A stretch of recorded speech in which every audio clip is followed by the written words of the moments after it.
Hello viewers, আসসালামু আলাইকুম।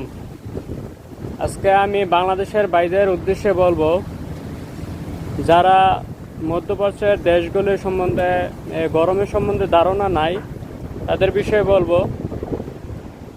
June, July, August, September প্রচুর পরিমাণে রৌদ্রের তাপ থাকে, যার কারণে বাংলাদেশে, ইন্ডিয়া, বিভিন্ন দেশে যারা লেবারে কাজ করে, কনস্ট্রাকশন, মেনটেনেন্স সব লেভেলে যারা বাহিরে কাজ করতে হয়, তাদের এই সময়টাতে প্রচুর পরিমাণে কষ্ট হয়।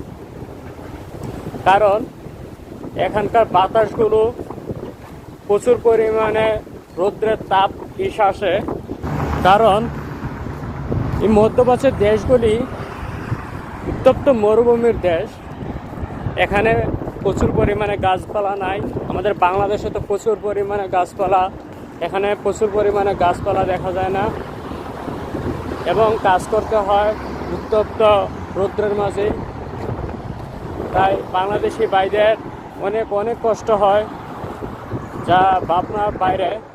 বিশেষ করে পাকিস্তান, বাংলাদেশ, নেপাল, এই দেশগুলোই মূলত লেবার বিষয়ে কাজ করে থাকে। যারা মেনটেনেন্স এবং যারা কনস্ট্রাকশন লাইনে কাজ করে, বিল্ডিংয়ের কাজ করে, তারা মূলত বাহিরে কাজ করতে হয়।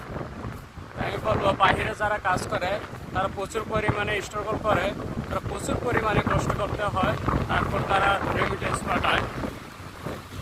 তো সেই সব বাইকের জন্য দোয়া ও শুভকামনা রইল।